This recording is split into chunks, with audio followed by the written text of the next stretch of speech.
আলহামদুলিল্লাহ, আজকে আলহামদুলিল্লাহ প্রায় 90% কমন আসছে। সেটা সিকিউতে বলো, এমসিকিউতেও। এমসিকিউতে অনেকে বলতে স্যার 22টা কমন আসছে, অনেকে বলতে স্যার 25টা কমন আসছে। আমি হিসাব করে দেখলাম যে 21টা কনফার্ম আসছে হুবহু।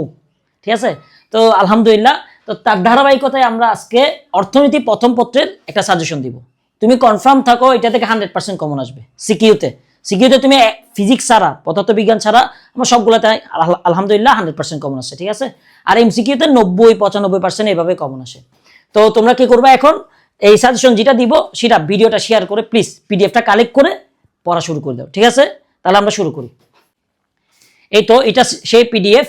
দেখো পিডিএফ এর মধ্যে তুমি প্রথম অধ্যায়ের মধ্যে কোনগুলা পড়বা, দেখো কোন অধ্যায় লাস্টে পর্যন্ত দেখবা, কারণ লাস্টে যারা এ প্লাস পেতে চাও তাদের কি করতে হবে সেটা আমি বলতেছি। দেখো তোমার প্রথম অধ্যায়ের মধ্যে প্রধান টপিক হলো তোমার উৎপাদন সম্ভাবনা রেখা, এত সহজ। ঠিক আছে, এটা দেখে নিবা, অর্থনৈতিক ব্যবস্থা এবং মৌলিক ধারণা।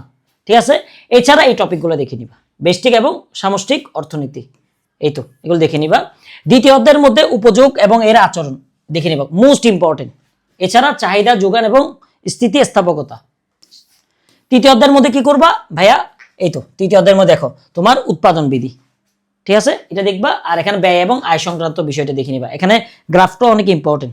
ঠিক আছে, বাজার, বাজারটা অনেক গুরুত্বপূর্ণ। বাজারের মধ্যে শ্রেণীবিন্যাসটা দেখে নিবা, পূর্ণ প্রতিযোগিতামূলক বাজার আর একচাটিয়া বাজার, এই দুইটা থেকে একটা চলে আসতেছে, অবশ্যই থাকো ইনশাল্লাহ। এছাড়া এগুলো দেখে নিবা।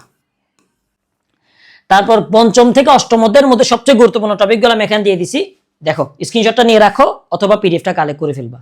তুমি বলতে পারো আমি তাড়াতাড়ি কেন করছি ভাই, আমি এখন কুট থেকে এসে তোমাদের জন্য শুট নিচ্ছি, সর্বোচ্চ 2 মিনিট লাগবে। অন্যান্যরা দেখো তোমার 10 মিনিট 20 মিনিট হয়ে যায়, শুধু নর্মাল একটা সাজেশন। তুমি স্ক্রিনশট নিয়ে রাখো অথবা পিডিএফটা কালেক্ট করে ফেলবা। ঠিক আছে ভাইয়া, এগুলো থেকে 100% কমন আসবে, প্যারা নেওয়ার দরকার নাই।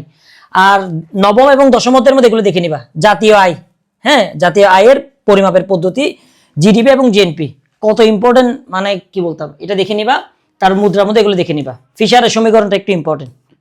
ঠিক আছে, এখন আসো যারা এ প্লাস পেতে চাও বা শর্টকাটে কিছু করতে চাও তাদের জন্য।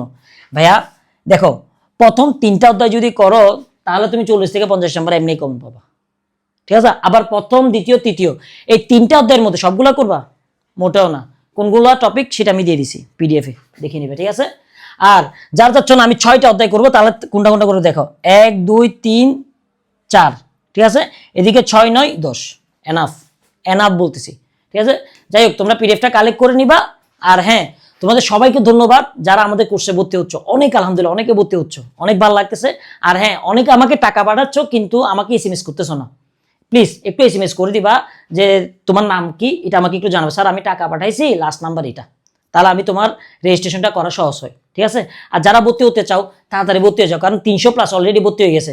ঠিক আছে, আমি চাই যে তোমরা অফার পাও। ঠিক আছে, 570 টাকার যাতে তোমরা ভর্তি হইতে পারো, বুঝছো তো? ওকে, আসসালামু আলাইকুম।